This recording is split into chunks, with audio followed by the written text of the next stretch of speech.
আসসালামু আলাইকুম everyone, welcome back to my channel. আজকে নতুন আরও একটি পর্ব নিয়ে হাজির হয়ে গেলাম। আজকে শেয়ার করছি ভাইরাল সেই ডিম মামার ডিম রেসিপি। তো চলুন তাহলে মূল রেসিপিতে চলে যাই।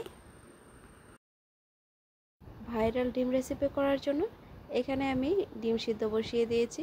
ডিমগুলো সেদ্ধ হয়ে গিয়েছে, ডিমের মধ্যে ফাটল দেখা যাচ্ছে। আর এদিকে আমি নিয়েছি শসা কুচি, ধনিয়া পাতা কুচি, পেঁয়াজ কুচি আর নিয়েছি 4টা ভাজা শুকনো মরিচ। এখন একটা মিক্সিং বলে আমি শুকনো মরিচগুলো নিয়েছি আর এর মধ্যে সামান্য পরিমাণ লবণ দিয়ে মরিচগুলো ক্রাশ করে নেব। ঝালটা আপনাদের পছন্দ মতো দিবেন। তো এর মধ্যে দিয়ে দিচ্ছি শসা কুচি, দিয়ে দিচ্ছি পেঁয়াজ কুচি, ধনেপাতা কুচি। এখন সব কিছু একসঙ্গে ভালোভাবে মাখিয়ে নিব। হালকা হাতে ভালোভাবে মিশিয়ে নিলেই হবে, না হলে শসা থেকে পানি ছেড়ে দিবে।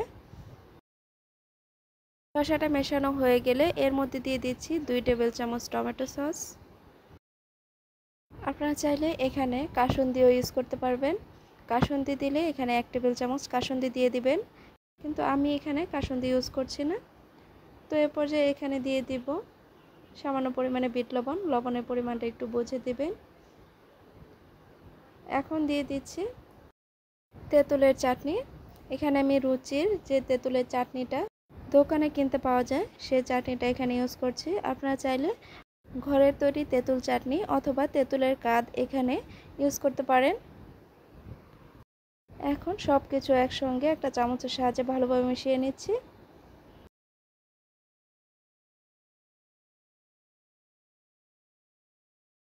এদিকে সেদ্ধ করা ডিমগুলো খোসা ছাড়িয়ে নিয়েছি।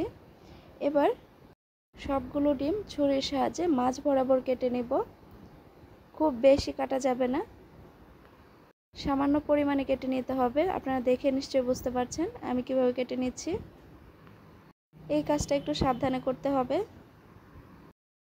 তো একইভাবে আমি সবগুলো ডিম কেটে নিচ্ছি। এখন কেটে নেওয়া ডিমগুলোর মধ্যে আগে থেকে যে সালাদ তৈরি করে রেখেছি সেই সালাদ দিয়ে দিতে হবে। দেখুন দেখতে কতটা লোভনীয় লাগছে। সবগুলো ডিমের ভেতরে আমি সালাদ দিয়ে দিয়েছি। এবার দেখতে আরও বেশি লোভনীয় লাগার জন্য আমি এর উপর থেকে আরও কিছুটা তেঁতুল চাটনি দিয়ে দিচ্ছি। এই তো তৈরি হয়ে গেল ভাইরাল সেই ডিম মামার ডিম রেসিপি।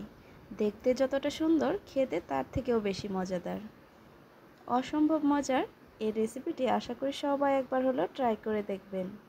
খুবই ভালো লাগে খেতে, আর ভালো লাগে বলেই তো এটা ভাইরাল রেসিপি। ভালো লাগলে ভিডিওতে লাইক, কমেন্ট এবং শেয়ার করতে ভুলবেন না, আর চ্যানেলটি সাবস্ক্রাইব করে পাশে থাকবেন। আজকের মতো এখানেই বিদায় নিচ্ছি। সবাই ভালো থাকবেন, সুস্থ থাকবেন।